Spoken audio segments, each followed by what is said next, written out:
Folks, this is where the tan lines start. Today is like 80 degrees. Luckily we have like overcast in a way. We have storms all over us. It's pretty spotty, so right now we are in the direct sunlight. However, sunlight and heat tends to mean one thing, and that means camping season. So we are camping. That's exactly what Steve and I are doing. I'm out here with Steve, and we're down here on the good old Snake River. All right. Whoa, why is there a bee here? What does this bee want? I don't have anything. Unless I smell the fried chicken. All right. Take this off. Do you guys like my new rig? Toyota Tundra. Just kidding. It's not my rig.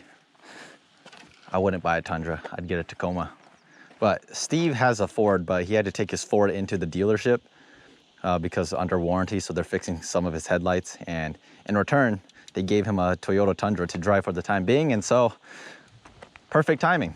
We took the Tundra and we're down here by the river. So we're gonna eventually go and fish over here on the main river, but there's this little inlet right here. And we're gonna try for some bass really quick. If we don't catch anything, then over there we go, and hopefully that storm doesn't come over here. Revy's ready. I know he's ready.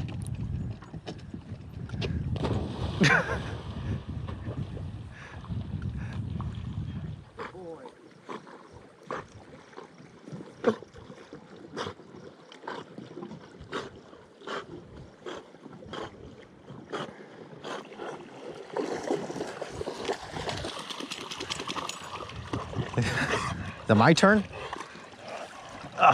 It's my turn, huh? You ready?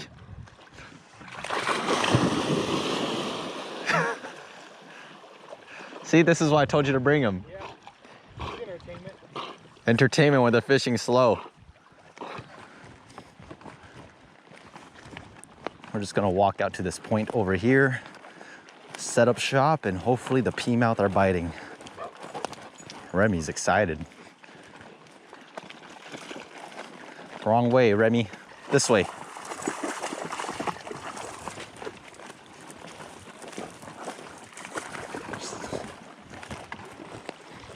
This flat right here will be our shop. Plenty of room for Remy to run around. And plenty of room for us to catch fish, hopefully.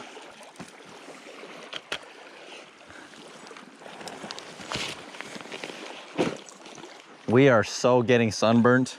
Oh yeah. What kind of a...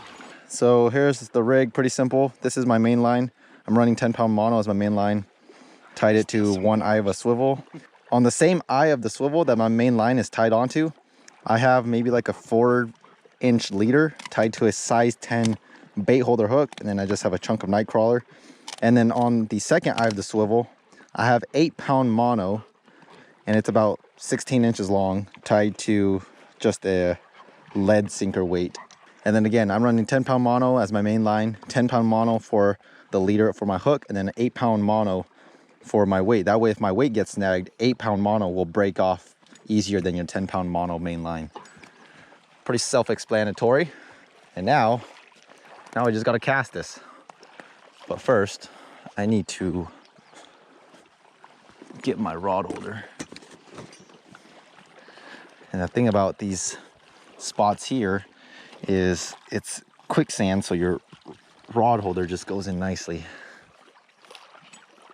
What in the world is this?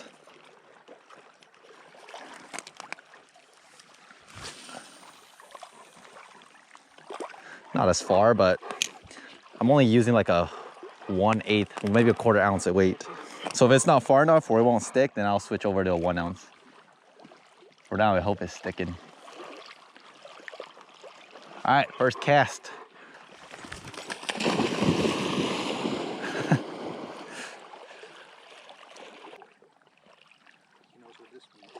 Oh, yep. Come on, buddy.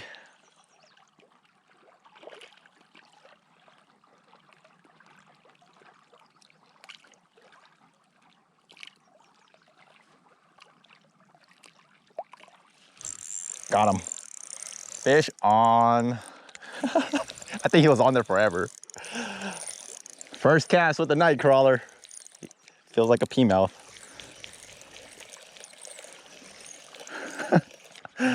Good old Peamouth.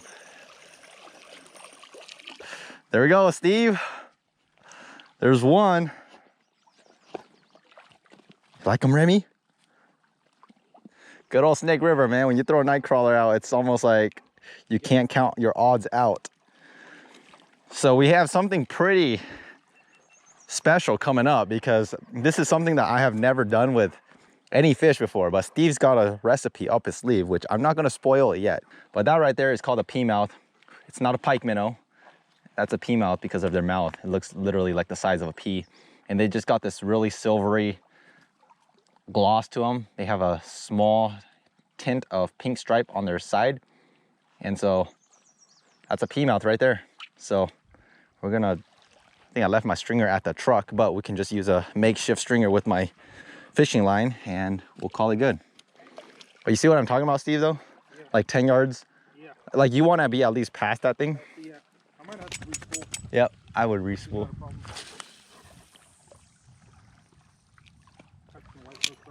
Oh, you do you. I need to put a heavier weight on this because it's not going as far as I want it to. So let's... I don't want to use it. Huh? It's like 20 bucks a line now. Dude, I have like so much line. Alright, come on, get that first steam up. Small, you're getting hit. Oh my goodness, I am. I am. Fish on again, Steve. I can't even put this rod down without these Peamouth hammering it. I was gonna put that guy on a stringer, but his buddy said no. That's awesome. Let's go. There's another one right there. Nice. I'm gonna re-spool. Yep, re-spool. Dude, I got plenty of line for you. Well, there's number two. Number one still right there because I need to pull off some 30-pound mono and make a stringer. So I'm gonna put them right here for now. I need to make a stringer so that they can actually survive. So we got our two first Peamouth right here. I just have 30-pound mono as my stringer because I left my stringer at the truck and I just don't want to go get back and get it. So we're just going to tie it to this little stick. And hopefully we'll just wrap this around this log a couple times like this, poke it through, and he shouldn't have the string to go beyond that. Yeah, so whenever I use worm for Peamouth, I always just cover the shank of the hook and then I just leave a little bit. Well, I guess this guy's okay. What I do is I push the whole worm above the eye of the hook. Oh, you do? So that it kind of just helps it stick. And so I just leave it like that because they'll come up and slurp the middle. Oh yeah. And then they slip the middle and they get hooked because the hook's in the middle. Yep. Sorry, Remy, I've been so busy, haven't been able to play with you.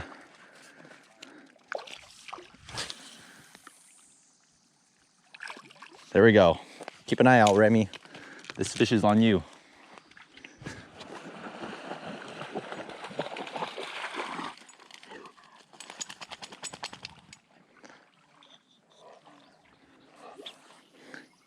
Oh, I'm getting hit. Oh, I'm getting hit. Yep. You should bring your rod right here. Oh, no, so we can get on video. Oh. I'm getting hit right now.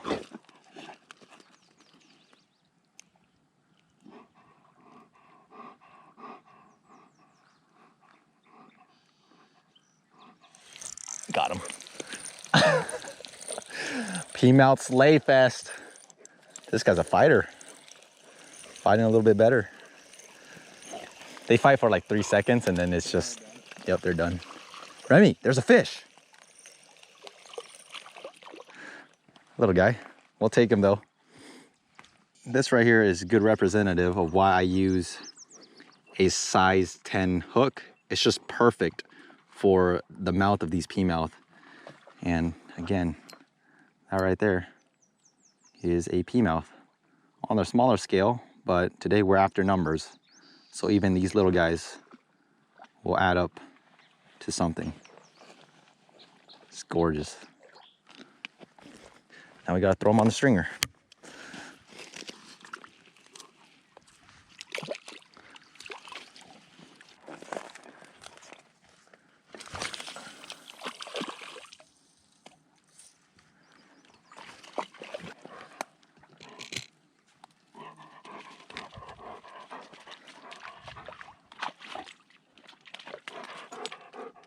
It's probably already on. It looks like he's on. Let's go. He was on there for like Yeah. a million years.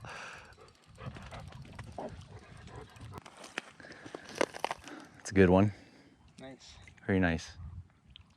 Very nice. That's awesome. As soon as Steve and I catch our dozen, we're bouncing. We are getting cooked alive right now. Steve's already got a tan line. You are? Yeah, you do. I'm already getting hit. Oh, he took it. That's what I like. Fish that just take it. No hesitation. Yeah, you got a tan line on your little tank top. Yeah, that means I'm getting sunburned too. Oh, trust me, I'm getting sunburned too. I'm getting farmer's tan.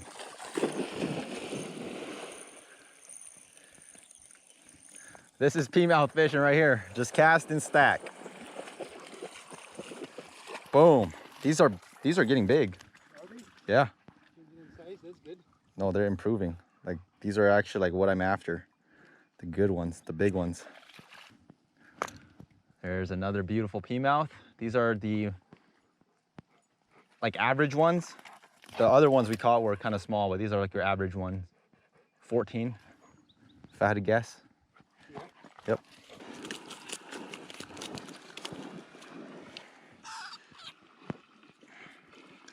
That right there is a stringer of 9 Peamouth. Remy just wants to play with the sticks. He doesn't even care about fishing. So we got plenty. We got 1, 2, 3, 4, 5, 6, 7, 8, 9. 9 beautiful Peamouth. I think that's plenty for me and Steve to eat. Now we're gonna pack up a little camp here and hike around back to the truck.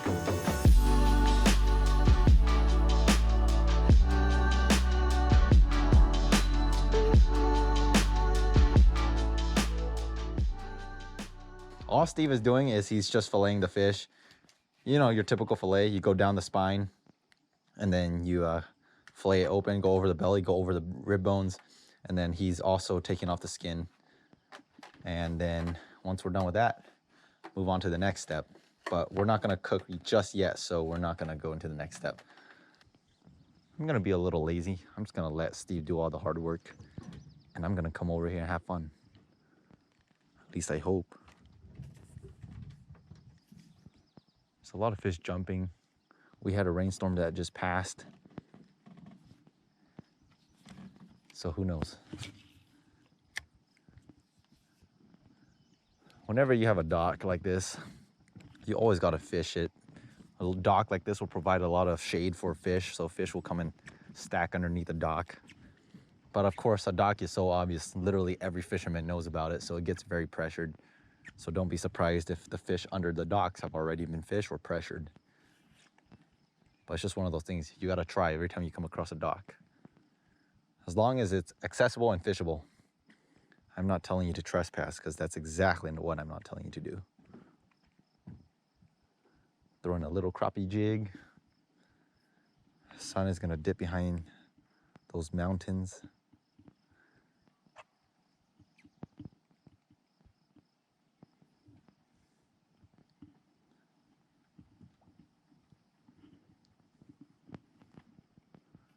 There's a bunch of fish right here.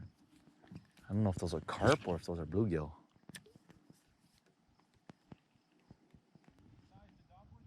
Yep. I just got another tick on me, dude. It's crawling on my back. Now he can go for a swim. There's been like 5 ticks on me. Steve's got 1 tick on him. Remy's got a couple ticks.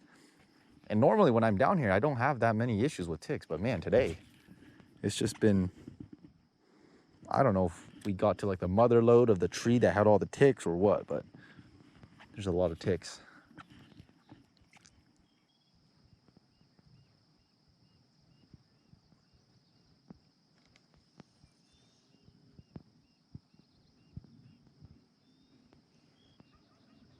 Oh, I got a fish.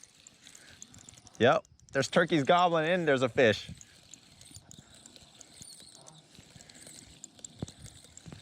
I have no idea what this is. Feels good. Might be a catfish. Sure is a catfish. A little bullhead. Catfish are coming alive.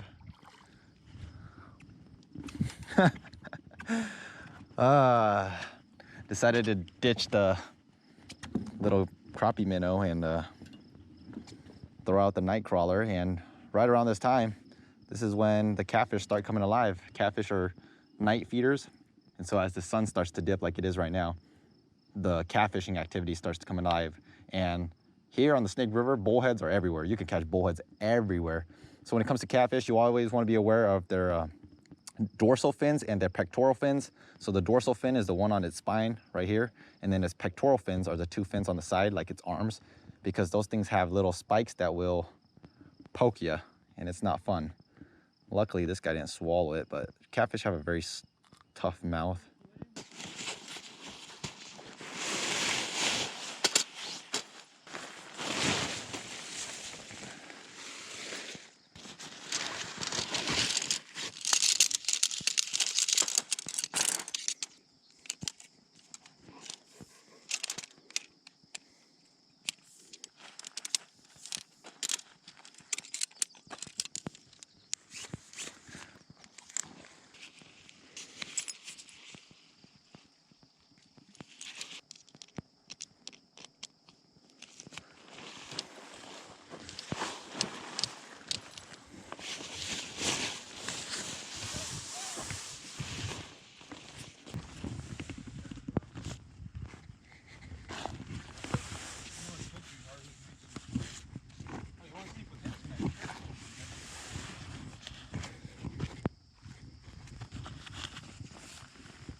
Steve is the chef tonight, so we're gonna make Peamouth fish patties, and it's pretty simple. So all we've done is we fillet the fish, and then after we fillet the fish, normally if you have a grinder, a meat grinder, you can just grind the meat, but we don't have a meat grinder here.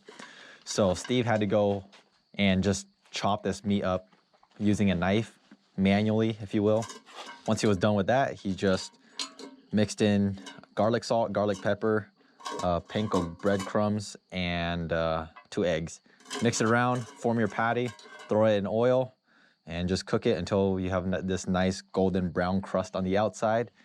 And voila, that's the fish patty. So this is my first time ever eating any type of fish patty. Nice crust on the outside. Beautiful white flaky meat right there. That's exactly what you get out of Peamouth. First ever taste of fish patty from Peamouth. Also, there's a lot of bones, so I'm curious to see how the bones are in here.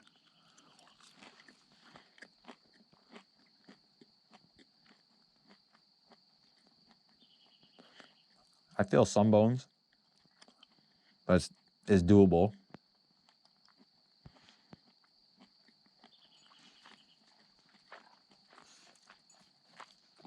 That's good.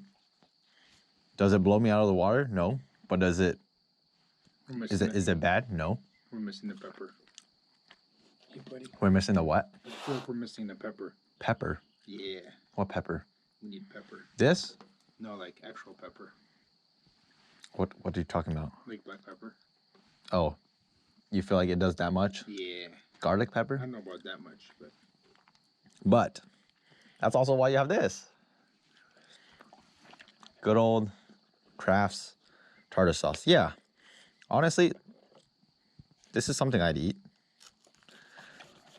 I think this is something that I would put in a fish slider, add buns and tartar sauce. I think fish tacos. Oh, fish tacos will be good. Whole different ball game. Add some tartar sauce onto this.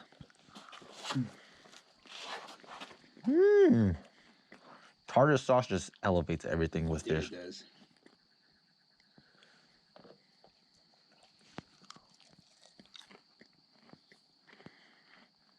They're pretty good. Does it taste like your normal fish patty? No. I feel like it doesn't. They're good, but Just a different flavor. mm-hmm. Because this time we're not using normal salt and pepper. We're using garlic salt and garlic pepper. It's true. It's a difference, dude. It's a big difference. It's good though. It is good. It doesn't taste like that.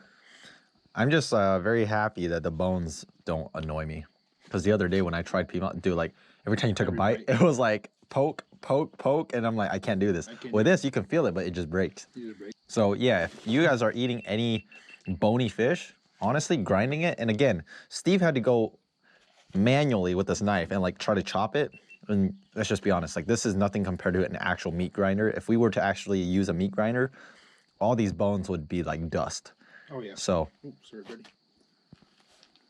Pretty happy. I'm pretty surprised with how this turned out. Gotta try honey mustard since we have some. It's better. Yeah, and I feel like the consistency of it is different in a meat grinder. I don't know why. It's almost It's finer. Yeah. This one. It's a little coarse. I feel like it's too salty, but not flavorful.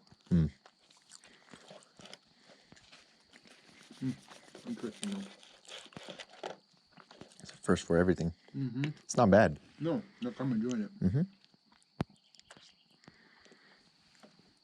With tartar sauce, definitely. Tartar sauce, dude. Tartar sauce is a game changer.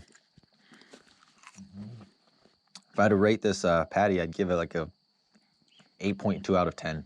He's being generous. I'm giving it a 5.7. Really?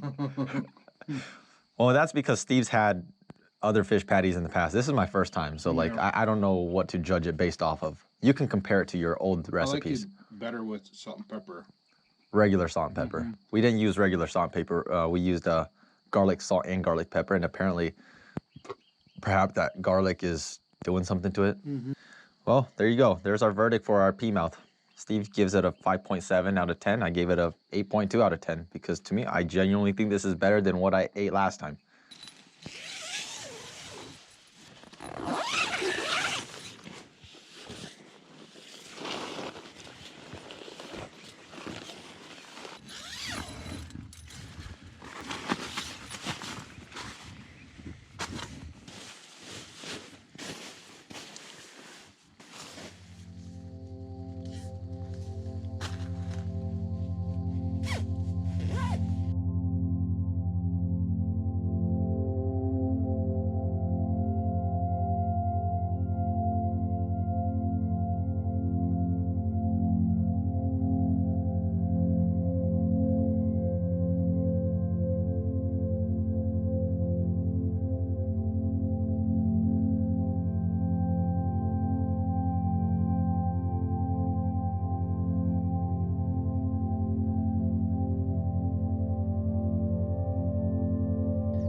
You want to play fetch?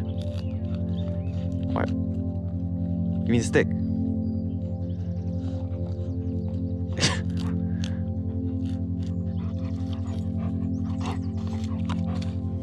There we go. That's what I thought.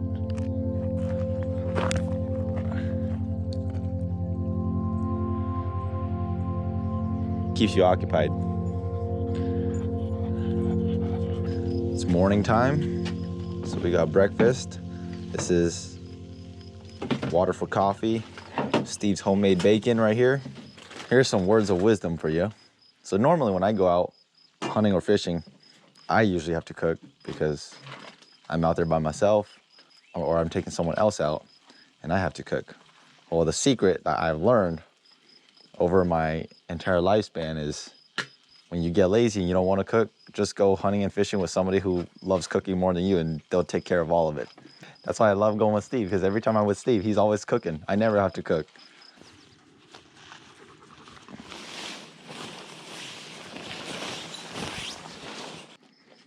Homemade bacon, scrambled eggs. We got 1 or 2 spots to fish. Mainly one. You wanna hit the marina? That marina's a good spot for him to run around. This mug ain't gonna fit. He's like, I ain't leaving. No, he doesn't like to leave. Come on. There you go. Boy. We cleaned up camp. We're gonna bounce.